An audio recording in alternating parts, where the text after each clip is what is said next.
आमतौर पर इंडिया में दुल्हन को लाल रंग के लहंगे में ही देखा जाता है, लेकिन क्या आपने कभी सोचा है कि शादी में लाल रंग का ही जोड़ा क्यों पहना जाता है? वहीं इस सवाल का जवाब की बात करें तो लाल रंग का शुभ रंग माना जाता है, इसलिए दुल्हन लाल रंग का लहंगा पहनती हैं। इसके अलावा लाल रंग पहनने की एक वैज्ञानिक वजह भी है। नमस्कार, वेडिंग से जुड़ी ये खास बातें आप सुन रहे हैं हमारे यूट्यूब चैनल रफ्तार पर। इससे पहले कि हम आगे बढ़े, अभी हमारे चैनल को सब्सक्राइब करें और इस वेडिंग सीजन में सुने एक से बढ़कर एक किस्से और दिलचस्प टॉपिक पर हमारी खास कवरेज। दरअसल इंडिया के साथ कई अन्य देशों में भी दुल्हन लाल रंग का ही जोड़ा पहनती है। ज्योतिष शास्त्र के अनुसार हिंदू रीति रिवाज में लाल रंग को शुभ माना जाता है। साथ ही शादी विवाह जैसे शुभ कर्मों के लिए लाल, गुलाबी और पीले रंग को शुभ कहा गया है, इसलिए इन्हीं रंगों के कपड़े पहने जाते हैं। वहीं लाल रंग पहनने की एक और वजह यह भी है कि लाल रंग सौभाग्य का रंग कहा जाता है। इसका वैज्ञानिक कारण यह है कि लाल रंग ऊर्जा का स्रोत होता है, इसे पॉजिटिव एनर्जी मिलती है। एक और जहाँ लाल रंग को शादी विवाह के लिए शुभ माना है, वहीं दूसरी ओर शादी विवाह में जैसे शुभ कार्यों में कुंद रंग का वर्जित भी माना जाता है। हिंदू रीति रिवाज में काला, नीला और भूरे रंग को अशुभ माना जाता है और कहा जाता है कि इन रंगों में नेगेटिव एनर्जी होती है, साथ ही इनका शुभ कर्मों का बुरा असर भी पड़ता है। दरअसल दुनिया की तमाम संस्कृतियों में विभिन्न रंगों का अपना महत्व है। लाल, हरा और पीले को उत्सव का रंग कहा जाता है। चीन के लोग भी उत्सव मनाने के लिए लाल रंग का ही इस्तेमाल करते हैं। पश्चिम देशों में लाल रंग को उत्सव का रंग कहा गया है। क्रिसमस के त्योहार पे भी लाल रंग का अपना अलग ही जलवा है। भारत खासकर हिंदू संस्कृति की बात करें तो यहाँ पर दुल्हन के जोड़े में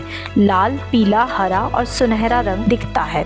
यहाँ तक कि किसी अन्य रंग के साथ मिलाकर सफेद रंग में भी दुल्हन के कपड़े तैयार किए जाते हैं, लेकिन नीला और काला रंग पूरी तरह से वर्जित है। दूसरी तरफ पश्चिम संस्कृति की बात करें तो सफेद बड़ा शुभ माना जाता है। वहाँ दुल्हन सिर्फ सफेद लिबास में आती है। वहीं हमारी संस्कृति में सफेद रंग शोक का प्रतीक है। हम लोग किसी व्यक्ति के निधन पर मातम मनाने के लिए सफेद लिबास पहनते हैं। सनातन परंपरा में जब किसी व्यक्ति का निधन होता है तो उसके परिवार के सदस्य 13वीं या श्राद्ध कार्य में वक्त सफेद पोशाक पहनते हैं। जहाँ तक काले रंग की बात करें तो पश्चिम देशों में भी इस रंग को शोक का रंग कहा गया है। हम भारतीय संस्कृति में भी इस रंग को शोक का ही रंग माना जाता है। फिर डार्क एनर्जी, काली ऊर्जा का भी प्रतीक माना जाता है। वैसे काले रंग का आशय किसी की त्वचा के रंग से नहीं है। हमारे सबसे बड़े भगवान श्री कृष्ण का रंग भी काला ही था। हम भारतीयों में अधिकतर काले रंग को लेकर नेगेटिव ऊर्जा का प्रतीक ही बताया गया है। दरअसल काला कुल मिलाकर अंधेरा, भय और डर का रंग है। इसी कारण रात के अंधेरे में किसी काम को हमारे यहाँ अशुभ माना जाता है। जैसे काले रंग का आशय भारतीय संस्कृति में सुहागन का अर्थ बेहद व्यापक है। हम सब एक सुहागन को परिवार की लक्ष्मी, सरस्वती या पार्वती न जाने क्या क्या मानते हैं। उसे परिवार की अगली पीढ़ी की जननी कहा जाता है। वह अगली पीढ़ी के लिए परिवार का आधार होती है। ऐसे में सांस्कृतिक तौर पर उसे हर उस नकारात्मक चीज से दूर रखने की परंपरा है जो उस पर किसी भी रूप का बुरा प्रभाव डाल सकती है। ऐसे में इस तर्क के आगे हमारा सारा विज्ञान कमजोर पड़ जाता है। वैज्ञानिक तौर पर किसी भी रंग के लिए बुराई नहीं है। सभी तरह के रंग इस सृष्टि ने ही दिए हैं और सबका अपना खास महत्व है। लेकिन विज्ञान के बजाय हम परंपरा और संस्कृति की बात करें तो हाँ, यही हमारी संस्कृति धरोहर है। हम आधुनिक बनने की कोशिश में इस धरोहर को नष्ट कर सकते हैं, लेकिन इसे बनाए रखने के लिए हमें कोई बुराई नहीं लगती, बल्कि यही हमारी पहचान बनती है। हम दुनिया में इसी आधार पर अलग होते हैं। इसी के साथ हमें दीजिए इजाजत,